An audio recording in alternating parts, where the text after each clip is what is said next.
प्रधानमंत्री नरेंद्र मोदी ने भुवनेश्वर में 18वें प्रवासी भारतीय दिवस सम्मेलन का किया उद्घाटन। 50 से अधिक देशों के प्रतिनिधि हो रहे हैं शामिल। कोयला मंत्री जी किशन रेड्डी आज 2 दिवसीय दौरे पर आएंगे रांची। मुख्यमंत्री हेमंत सोरेन के साथ कोल कंपनियों से जुड़े मुद्दों पर करेंगे चर्चा। 68वीं राष्ट्रीय स्कूली खेल प्रतियोगिता का समापन। अंडर 19 एथलेटिक्स प्रतियोगिता में केरल 138 अंकों के साथ बना ओवरऑल चैंपियन। झारखंड को मिला 8वां स्थान। राजधानी रांची समेत राज्य भर में पछुआ हवा के प्रकोप से बढ़ी ठंड। मौसम विभाग के अनुसार अगले 3 दिन कनकनी से राहत की उम्मीद नहीं।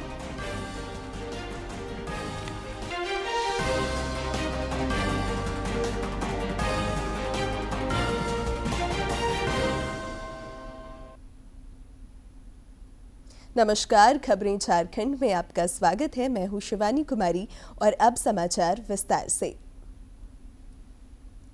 प्रधानमंत्री नरेंद्र मोदी ने आज भुवनेश्वर के जनता मैदान में 18वें प्रवासी भारतीय दिवस सम्मेलन का औपचारिक उद्घाटन किया। यह सम्मेलन भारतीय मूल के लोगों को एक दूसरे से जुड़ने का एक मंच प्रदान करता है। 50 से अधिक देशों के प्रतिनिधि इस सम्मेलन में शामिल हो रहे हैं। इस सम्मेलन का विषय विकसित भारत में प्रवासी भारतीयों का योगदान रखा गया है। भारत के लोकल को ग्लोबल बनाने में भी आपका बहुत बड़ा रोल है। आप made in India food packet, made in India कपड़े, ऐसा कोई न कोई सामान जरूर खरीदें। अगर आपके देश में कुछ चीजें नहीं मिल रही हैं तो ऑनलाइन ऑर्डर करें। मेड इन इंडिया प्रोडक्ट को अपने किचन में, अपने ड्राइंग रूम में, अपने गिफ्ट में शामिल करें। ये विकसित भारत के निर्माण में आप सभी की तरफ से बहुत बड़ा कंट्रीब्यूशन होगा। साथियों, मेरी एक और अपील मदर और मदर अर्थ से जुड़ी है। अभी कुछ दिन पहले मैं गयाना गया था। वहां के प्रेसिडेंट के साथ मैंने एक पेड़ मां के नाम इनिशिएटिव में हिस्सा लिया। भारत में करोड़ों लोग ये काम कर रहे हैं। आप भी जिस देश में हैं हो, वहां अपनी मां के नाम एक ट्री, एक सैपलिंग जरूर प्लांट करें। मुझे विश्वास है कि आप जब भारत से लौटकर जाएंगे तो विकसित भारत का रिजोल्यूशन, ये संकल्प भी आपके साथ जाएगा। हम सब मिलकर विकसित भारत बनाएंगे। इससे पहले प्रधानमंत्री नरेंद्र मोदी ने प्रवासी भारतीय एक्सप्रेस ट्रेन को हरी झंडी दिखाकर रवाना किया। इस मौके पर रेल मंत्री अश्विनी वैष्णव, विदेश मंत्री एस जयशंकर और ओडिशा के मुख्यमंत्री मोहन चरण मांझी समेत कई गणमान्य लोग मौजूद थे।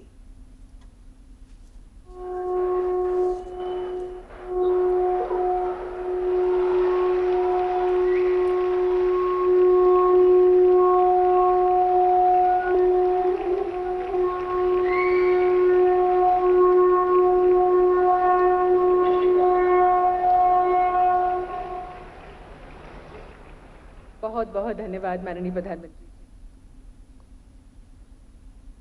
कोयला मंत्री जी किशन रेड्डी 2 दिवसीय दौरे पर आज रांची पहुंचेंगे।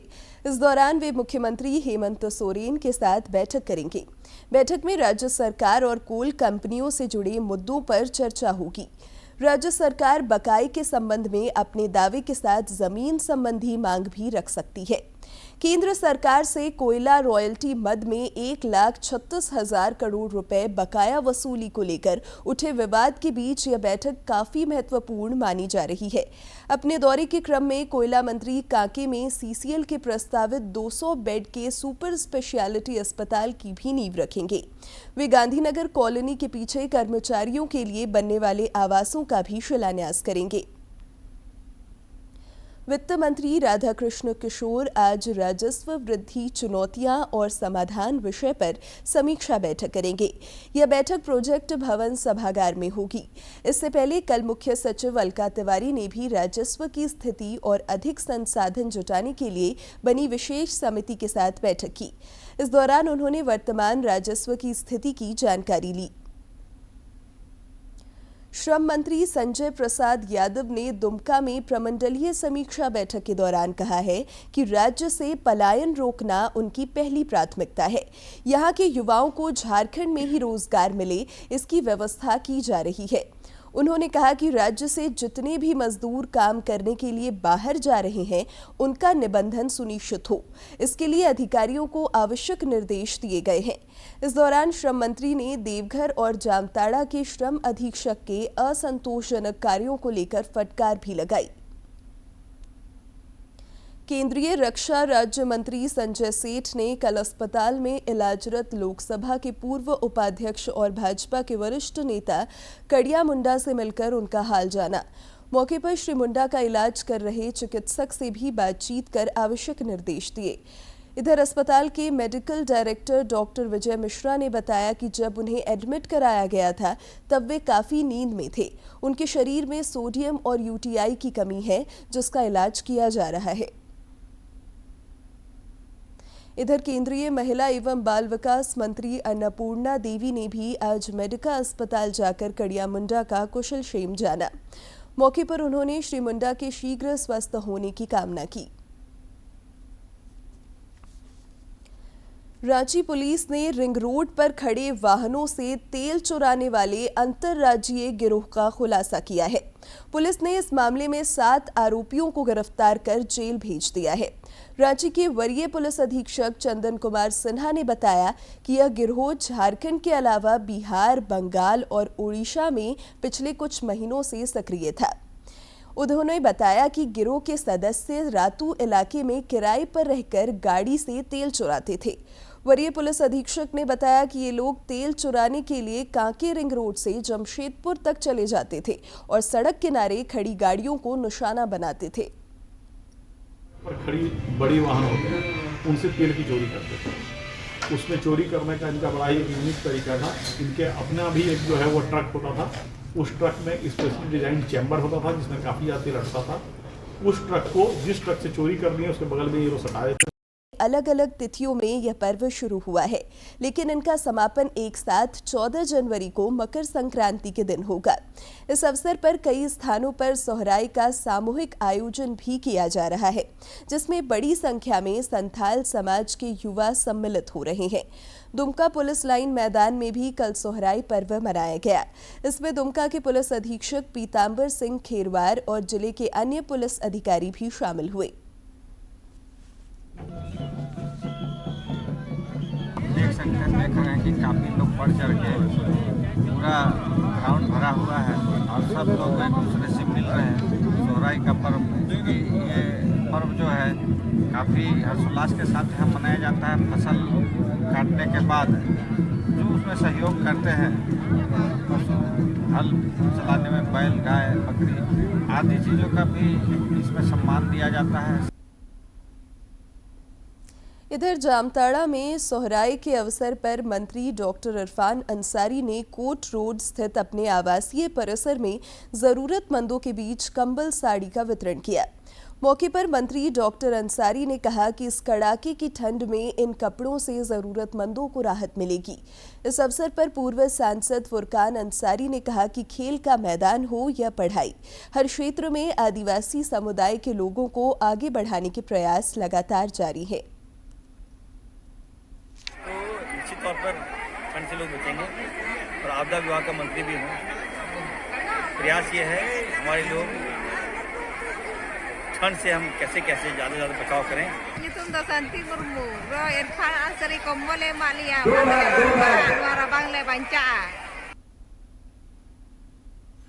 आंध्र प्रदेश के प्रसिद्ध तिरुपति बालाजी मंदिर से करीब 22 किलोमीटर दूर विष्णु निवासन क्षेत्र में कल रात भगदड़ मचने से 6 श्रद्धालुओं की मौत हो गई, जबकि 40 से ज्यादा श्रद्धालु घायल हो गए। मृतकों में 5 महिलाएं भी शामिल हैं। गेट है उसके बाहर ये भगदड़ मची। टोकन के लिए हजारों की संख्या में वहां लोग लगे हुए थे, करीब 4000 लोग बताए जा रहे हैं जो उस समय लाइन में लगे हुए थे। और ये जो द्वार है, वैकुंठ द्वार जो है वो सिर्फ 10 दिन के लिए खोला जाता है। ऐसे में श्रद्धालुओं की भीड़ वहां थी, श्रद्धालु दर्शन करना चाहते थे, लेकिन वहां भगदड़ मची अचानक और जिसके बाद वहां 6 लोगों की मौत हो गई है। कई अभी अन्य घायल हैं जिनका इलाज अस्पताल में चल रहा है। मुख्यमंत्री एन चंद्रबाबू नायडू के साथ प्रधानमंत्री नरेंद्र मोदी ने भी मृतक लोगों के लिए दुख व्यक्त किया है। साथ ही साथ आज एन चंद्रबाबू नायडू जो है मुख्यमंत्री, वो वहां जाके तिरुपति मंदिर जाके स्थिति का जायजा लेंगे। साथ ही साथ उनको ये जानकारी भी मिलेगी कि किस तरीके से वहां भगदड़ मची। इसके साथ आपको बता दें कि मंदिर के वैकुंठ द्वार दर्शन टिकट काउंटर के पास ये भगदड़ हुई थी। कल शाम ये भगदड़ हुई। It is a very unfortunate incident, never happened in TTD history. I sincerely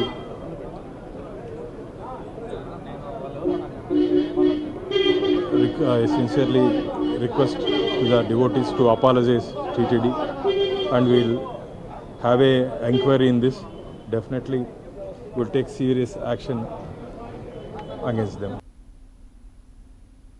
राष्ट्रपति द्रौपदी मुर्मू और प्रधानमंत्री नरेंद्र मोदी समेत कई नेताओं ने आंध्र प्रदेश के तिरुपति में भगदड़ में मृत लोगों के प्रति शोक संवेदना व्यक्त की है।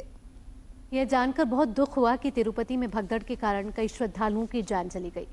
मैं शोक संतप्त परिवारों के प्रति अपनी हार्दिक संवेदना व्यक्त करती हूँ और घायलों के शीघ्र स्वस्थ होने की प्रार्थना भी करती हूँ। प्रधानमंत्री कार्यालय की ओर से सोशल मीडिया प्लेटफॉर्म एक्स पर किए गए पोस्ट में लिखा है कि आंध्र प्रदेश के तिरुपति में हुई भगदड़ से दुखी हूँ। मेरी संवेदनाएं उन लोगों के साथ हैं जिन्होंने अपने प्रियजनों को खो दिया है। मैं प्रार्थना करता हूँ कि घायल लोग जल्द ही ठीक हो जाएं। आंध्र प्रदेश सरकार प्रभावित लोगों को हर संभव सहायता प्रदान कर रही है। आपका पसंदीदा डीडी झारखंड नए तेवर और नए कलेवर के साथ नए साल में आपके बीच है, ताकि पल पल की खबरें आप तक पहुंचे। अपना पसंदीदा डीडी झारखंड गांव से लेकर कस्बों और शहरों तक की है धड़कन। सटीक, विश्वसनीय और तेज खबरों का भी है आईना।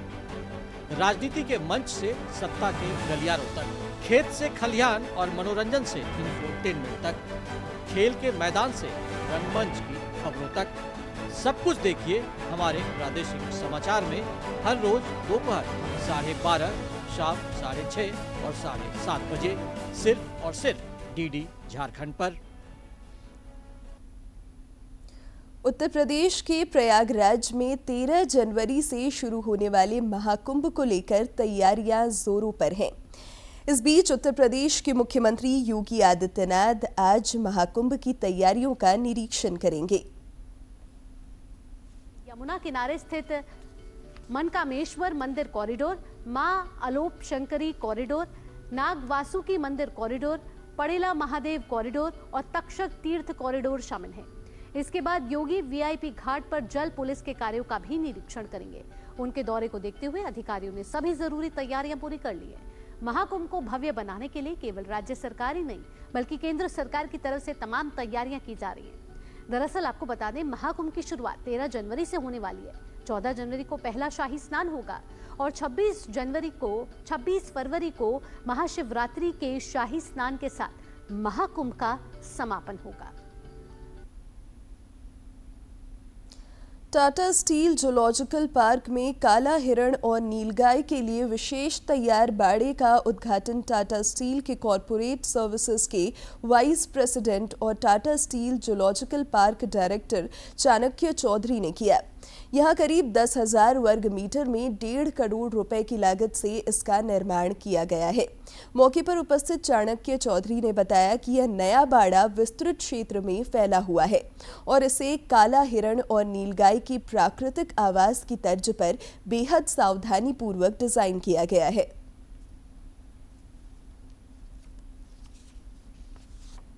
साल के आखिर तक जो हम लोगों का अपग्रेडेशन का जो फैसिलिटीज़ था वो रेडी हो जाएगा और उसके आगे प्लान्स बहुत हैं, लेकिन प्लान्स हैं जैसे कि अगर कोई नए पक्षी लाने हैं, नए एनिमल्स लाने हैं, उनके लिए प्लान्स होगा। और वो प्लान डिपेंड करेगा जब वो एनिमल्स और बर्ड्स हम लोग को, क्योंकि आप जानते हैं एक्सचेंज में ही मिलना है, अगर वो मिल पाएंगे तो इसके हिसाब से एनक्लोजर्स के ऊपर भी काम शुरू होगा। कोडरमा में 17 जनवरी तक चलने वाले सांसद खेल महोत्सव की शुरुआत केंद्रीय महिला एवं बाल विकास मंत्री और स्थानीय सांसद अन्नपूर्णा देवी ने किया। सांसद खेल महोत्सव में कबड्डी के अलावा फुटबॉल, गतका, बैडमिंटन, राइफल शूटिंग और जूडो की प्रतिस्पर्धाएं आयोजित की जाएंगी। इससे पहले अन्नपूर्णा देवी ने खिलाड़ियों से परिचय प्राप्त कर उनका उत्साहवर्धन किया। इस मौके पर उन्होंने कहा कि राज्य के खिलाड़ियों में काफी प्रतिभा है, इन्हें और बेहतर प्रदर्शन हेतु सही मंच उपलब्ध कराने की आवश्यकता है। इस मौके पर बरखट्टा विधायक अमित कुमार यादव भी मौजूद थे। माध्यम से बच्चों को पढ़ाई के साथ साथ शारीरिक और मानसिक रूप से भी फिट रखना है, ताकि विकसित भारत का जो संकल्प है उस संकल्प को सिद्धि तक पहुंचाया जा सके। और आज के दिन में ये बहुत ही आवश्यक है कि पढ़ाई के साथ साथ अन्य एक्टिविटी में भी बच्चों को साथ रखें। तो इसी रांची में आयोजित 68वीं राष्ट्रीय स्कूली खेल प्रतियोगिता के अंडर 19 एथलेटिक्स के अंतिम दिन कल झारखंड ने एक स्वर्ण और एक रजत पदक पर कब्जा जमाया। झारखंड कुल 5 पदक के साथ अंक तालिका में 8वें स्थान पर रहा, जबकि 138 अंकों के साथ केरल की टीम ओवरऑल चैंपियन रही। अंडर 19 प्रतियोगिता के समापन के बाद अब 11 जनवरी से अंडर 14 एथलेटिक्स की प्रतियोगिताएं होंगी।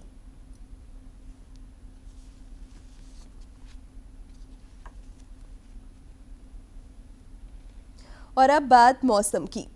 राजधानी रांची समेत राज्य भर में पछुआ हवा का प्रकोप जारी है। इस वजह से राज्य में अगले 3 दिनों तक कनकनी भरी ठंड से राहत की उम्मीद नहीं है। रांची स्थित मौसम विज्ञान केंद्र के प्रमुख अभिषेक आनंद ने बताया कि पछुआ हवा के कारण तापमान में गिरावट आ रही है। अगले 24 घंटे के दौरान तापमान में और गिरावट आ सकती है। उन्होंने बताया कि 3 दिन बाद पश्चिमी विक्षोभ के प्रभाव से राज्य के मौसम में बदलाव होने की उम्मीद है। हवा आ रही है और जो हवा है वो थोड़ी ठंडक लेके आ रही है, जिसके कारण से झारखंड में भी ठंड बढ़ने का हम लोगों ने पूर्वानुमान दिया है। और आपने देखा होगा कि आज में 2 से 3 डिग्री तक ठंड बढ़ी है, टेम्परेचर गिरा है, जो हवा है वो थोड़ा सा मजबूत हुआ है। और ये स्थिति अभी आपको 1-2 दिन और देखने को मिलेगी, जिसमें कि आपने देखा कि उत्तर और जो मध्य इलाके हैं वहाँ टेम्परेचर तो फॉल हो गया है, बट दक्षिणी इलाके में और टेम्परेचर फॉल होना है। तो अभी 1-2 डिग्री और टेम्परेचर फॉल होगा। और 11 तारीख से फिर से झारखंड में थोड़े से आंशिक बादल आएंगे, क्योंकि 10 तारीख से उत्तर पश्चिम भारत में फिर से एक पश्चिमी विक्षोभ का असर देखने को मिलेगा, जिसके कारण कुछ आंशिक बादल 11 को आएंगे, जिसकी अधिकता 12-13 में बढ़ेगी। और फिर हम लोग देखेंगे कि 11 से फिर 2 से 4 डिग्री जो टेम्परेचर है, मिनिमम टेम्परेचर, वो बढ़ता हुआ हम लोगों को दिखेगा। 14 तारीख तक ऐसा ही स्थिति रहेगा। इधर गिरिडीह जिले में पड़ रही कड़ाके की ठंड से जनजीवन प्रभावित हो रहा है। न्यूनतम तापमान ने लोगों को घरों में दुबकने के लिए मजबूर कर दिया है। वहीं रोजी रोजगार की तलाश में घरों से निकलने वाले लोगों के लिए जिला प्रशासन और स्वयंसेवी संस्थाओं की ओर से शहर के विभिन्न चौक चौराहों पर अलाव की व्यवस्था की गई है और जरूरतमंदों के बीच कंबल का वितरण किया जा रहा है।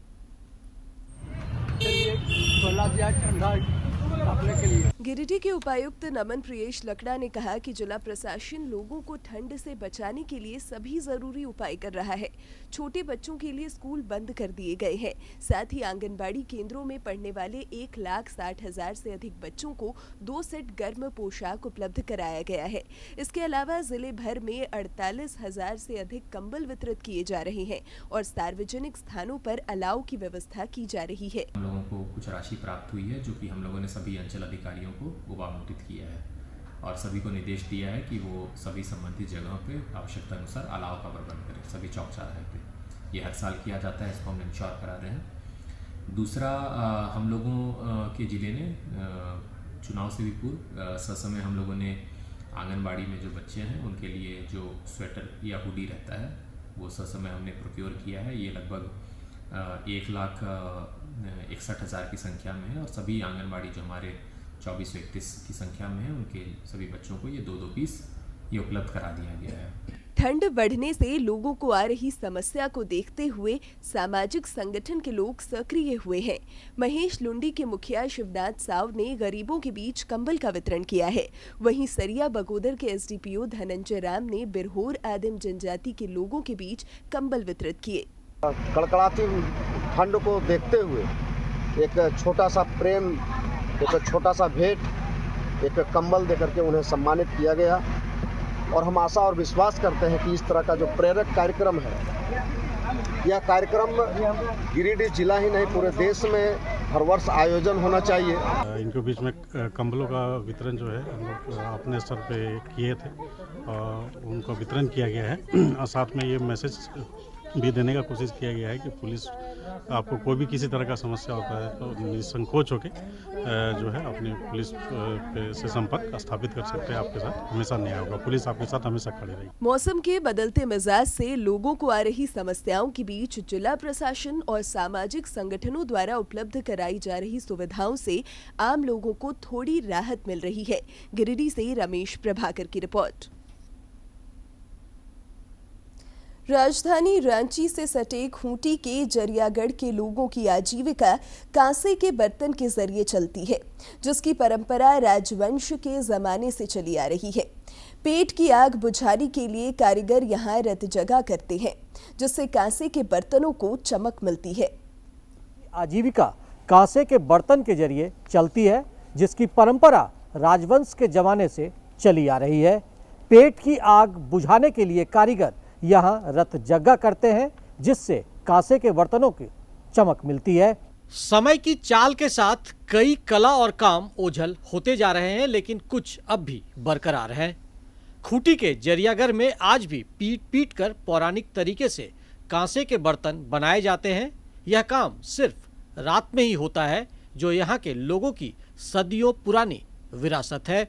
वो जो होता है कांसा का जो धातु होता है वो इतना बड़ा, उसको हम लोग गरम करते हैं, उसके बाद उसको लोहा वाला में उसको पीसते हैं, फिर वो एक प्लेट के आकार में बनता है, फिर उसको एक जगह फिर लटकाते हैं और उसको बर्तन का आकार में लाते हैं, उसको पीट के घने में। ये कारीगर उत्पादों के लिए कच्चे माल के रूप में स्थानीय घरों और दुकानों से सटे हुए कांसे के बर्तन को इकट्ठा करते हैं। प्रामाणिकता सुनिश्चित करने के लिए सावधानी पूर्वक विश्लेषण के बाद बर्तन बनाने की प्रक्रिया शुरू होती है। इस गांव के 200 से अधिक परिवारों की आजीविका इसी कांसा बर्तन निर्माण से चलती है।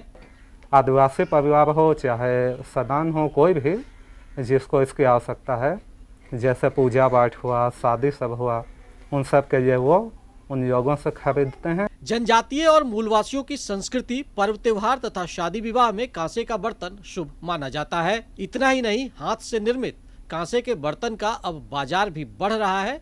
मेला और महोत्सवों में भी इसकी बिक्री सह प्रदर्शनी आयोजित की जा रही है, जिसे अच्छा रिस्पांस मिल रहा है। समय में इस व्यापार को जो बाकी जगह पे जैसे उड़ीसा में, पश्चिम बंगाल में, छत्तीसगढ़ में, इसी व्यापार को जो एक नए लेवल पर लेके जाया जा रहा है, उसको हम लोग स्टडी कर रहे हैं और लोगों के साथ, ग्रामीणों के साथ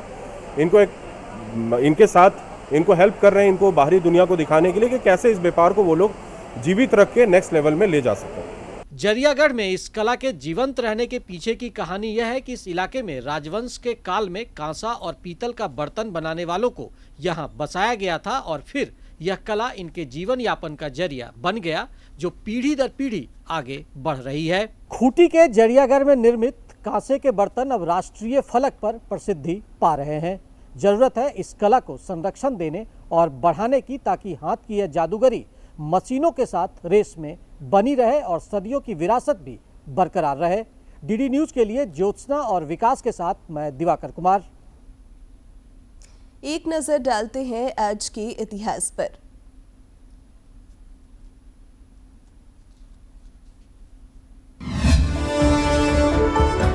9 जनवरी साल 2003 से प्रवासी भारतीय दिवस मनाने की शुरुआत हुई।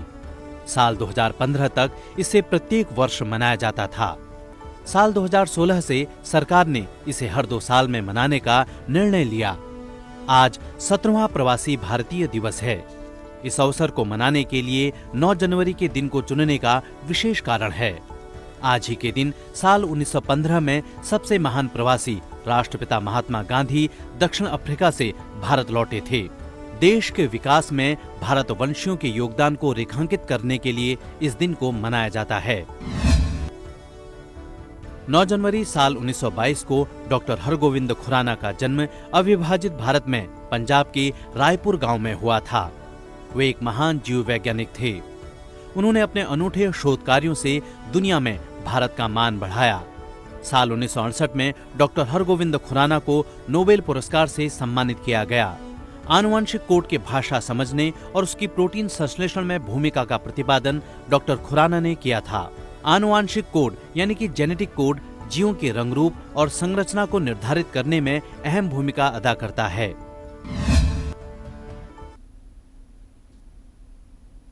स्वस्थ शरीर के लिए पोषक तत्वों का खास महत्व है।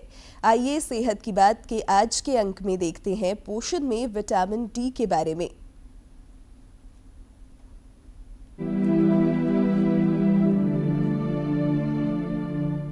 विटामिन डी एक महत्वपूर्ण पोषक तत्व है। वैसे तो विटामिन डी की आवश्यकता सभी के स्वास्थ्य के लिए है, लेकिन शिशुओं और छोटे बच्चों में विटामिन डी का विशेष महत्व है। विटामिन डी शिशुओं और बच्चों के स्वस्थ हड्डियों के घनत्व को बनाए रखने में सहायता करता है।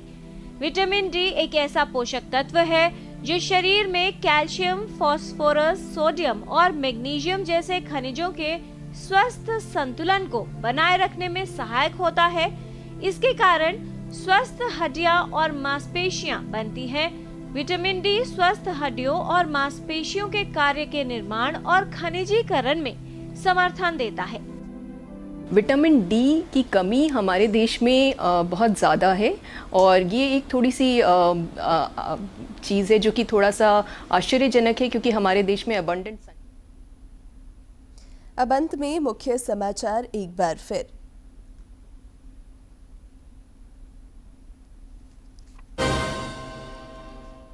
प्रधानमंत्री नरेंद्र मोदी ने भुवनेश्वर में 18वें प्रवासी भारतीय दिवस सम्मेलन का किया उद्घाटन। 50 से अधिक देशों के प्रतिनिधि हो रहे हैं शामिल। कोयला मंत्री जी किशन रेड्डी आज 2 दिवसीय दौरे पर आएंगे रांची। मुख्यमंत्री हेमंत सोरेन के साथ कोल कंपनियों से जुड़े मुद्दों पर करेंगे चर्चा। 68वीं राष्ट्रीय स्कूली खेल प्रतियोगिता का समापन। अंडर 19 एथलेटिक्स प्रतियोगिता में केरल 138 अंकों के साथ बना ओवरऑल चैंपियन। झारखंड को मिला 8वां स्थान। राजधानी रांची समेत राज्य भर में पछुआ हवा के प्रकोप से बढ़ी ठंड। मौसम विभाग के अनुसार अगले 3 दिन कनकनी से राहत की उम्मीद नहीं।